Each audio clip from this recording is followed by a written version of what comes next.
Salut les pilotes, aujourd'hui on est là pour parler à nouveau de la boîte de vitesse SRT.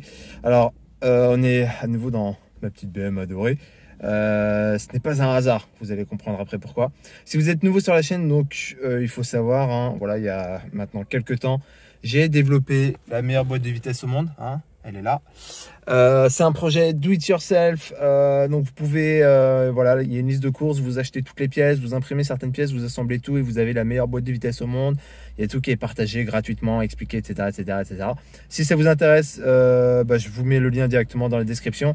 Au passage, il y a aussi NSH Racing qui vend une version commerciale de ma boîte. Pareil, lien dans la description. Et maintenant, c'est parti. Donc, comme vous le savez, j'ai acheté cette BM, c'est une série 3 E91 avec un 6 cylindres essence de 218 chevaux. Pour un mec très lambda comme moi, une voiture comme ça, c'est cool. Voilà, juste comme ça. Moi, là, vous me voyez tout excité, vous vous dites, ouais, machin. Mais bon, oui, c'est pas une Ferrari, n'empêche que c'est quand même mieux que mon ancienne voiture.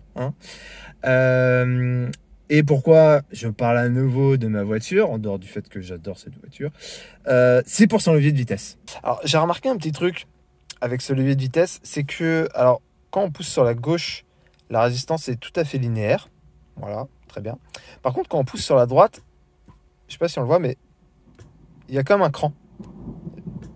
Voilà, ça c'est un truc un peu particulier. Il y a un autre truc aussi, c'est que pour aller sur la marche arrière, donc on pousse sur la gauche. Donc là, en fait, je peux aller sur la 1. Et pour aller en marche arrière, il faut pousser à nouveau à fond. Voilà. Et aller chercher la première. Bon, c'est comme ça qu'on passe la marche arrière. Alors moi, j'aime pas du tout cette conception parce qu'en fait, on a toujours peur, je trouve, quand on passe la 1, de passer la marche arrière. Ça m'est déjà arrivé une fois au feu rouge, mais ça fait bizarre, quoi.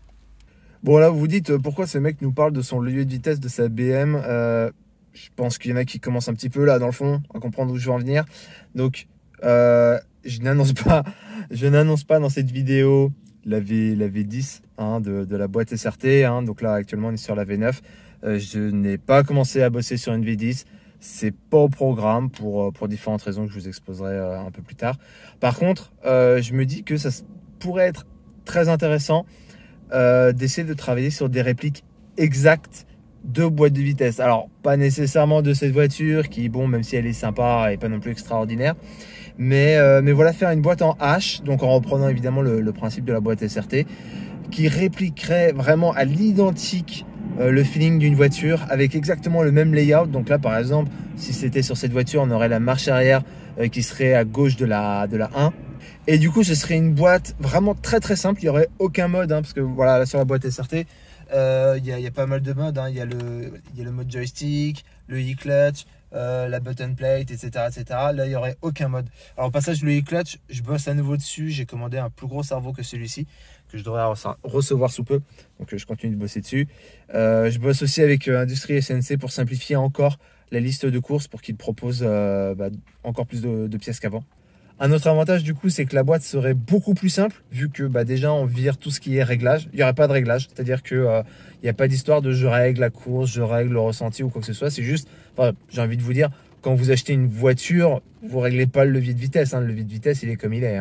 Voilà, et du coup, je voulais savoir si ça vous intéressait, voilà, d'avoir une boîte de vitesse qui serait encore une fois la réplique exacte d'une voiture. Donc évidemment, la question c'est quelle voiture.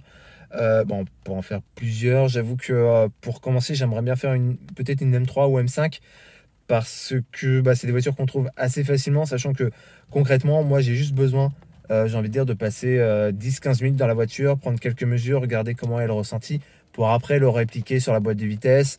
Et une fois que la boîte de vitesse est faite, revérifier 10-15 minutes si on a vraiment exactement le même ressenti. Mais je veux dire, c'est pas... je demande pas qu'on me prête une M3 pendant 3 mois pour aller faire le Nordschleife, quoi.